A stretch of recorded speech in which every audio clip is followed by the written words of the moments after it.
ఎవడు కొడితే దిమ్మ తిరిగి మైండ్ బ్లాక్ అవుతుందో వాడే పండుగాడు. ఇదో సినిమా డైలాగ్. ఎవడు కొడితే సెంచరీలు రికార్డుల మోత మోగిపోతుందో ఆడే వైభవ్ సూర్యవంశీ. ఇది క్రికెట్ వరల్డ్లో లేటెస్ట్గా వినిపిస్తున్న డైలాగ్. టిప్పర్ లారీ వెళ్లి స్కూటర్ను గుద్దేస్తే ఎలా ఉంటుందో కానీ అంతకు మించి అనేలా ఉంటోంది మనోడి కొట్టుడు. అండర్-19 ఏషియా కప్లో చెలరేగిన 14 ఏళ్ల బుడ్డోడు కేవలం 95 బంతుల్లోనే 14 సిక్స్లతో ఏకంగా 171 పరుగులు చేసి రికార్డుల దుమ్ము దులిపాడు. నాం యాదైనా చేతిలో బ్యాట్ పట్టిన 14 ఏళ్ల కుర్రాడిది. సిక్సర్ల పిడుగులా చెలరేగిన బ్యాటర్ది. కనికరం లేకుండా కుమ్మి కుమ్మి పడేసిన ఆటగాడిది వైభవ్ సూర్యవంశీ. క్రికెట్ చరిత్రలో సరికొత్త రికార్డుల మోత మోగిస్తున్న ప్లేయర్. ఐపీఎల్లో ట్రేడ్ మార్క్ షాట్లతో విరుచుకుపడిన ఈ 14 ఏళ్ల కుర్రాడు మరోసారి రెచ్చిపోయాడు. 14 సిక్స్లు 9 ఫోర్లతో సూపర్ సెంచరీతో చెలరేగిపోయాడు. కేవలం 95 బంతుల్లోనే 171 రన్స్తో పట్టపగలే బౌలర్లకు చుక్కలు చూయించాడు.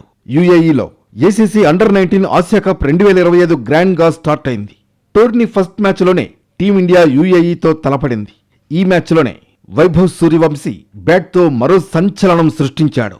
ఫస్ట్ జాగ్రత్తగానే ఆడినా ఆ తర్వాత బౌలర్ల భరతం పట్టాడు. సిక్సర్ల మోత మోగించాడు. కేవలం 30 బంతుల్లోనే హాఫ్ కంప్లీట్ చేశాడు. అక్కడి నుంచి గేర్ మార్చేసిన వైభవ్ ఫోర్లతో చితక్కొట్టాడు. 56 బంతుల్లోనే సెంచరీ, 84 బంతుల్లోనే 150 పరుగుల మార్కును దాటాడు. డబుల్ సెంచరీ చేసే ఊపులో కనిపించినా చివరికి 171 పరుగులతో సరిపెట్టుకోవాల్సి వచ్చింది. బుడ్డోడి విధ్వంసంతో 234 పరుగుల తేడాతో భారత్ ఘన విజయం సాధించింది. ఇక వైభవ్ తన విధ్వంసకర ఇన్నింగ్స్తో 17 ఏళ్ల ప్రపంచ రికార్డును బద్దలు కొట్టాడు.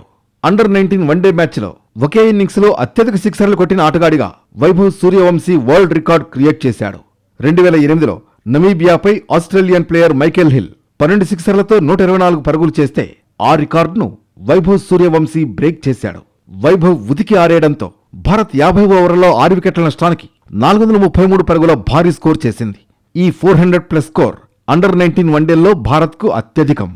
అలాగే అండర్-19 ఆసియా కప్ చరిత్రలోనే హయ్యెస్ట్ స్కోర్గా నిలిచింది. మరోవైపు ఒకే ఫార్మాట్లో నిలకడగా రాణించడం కష్టమైన ఈ రోజుల్లో వైభవ్ సూర్యవంశీ ఏకంగా 6 వేర్వేరు టోర్నమెంట్లలో సెంచరీలు సాధించి వరల్డ్ రికార్డ్ క్రియేట్ చేశాడు.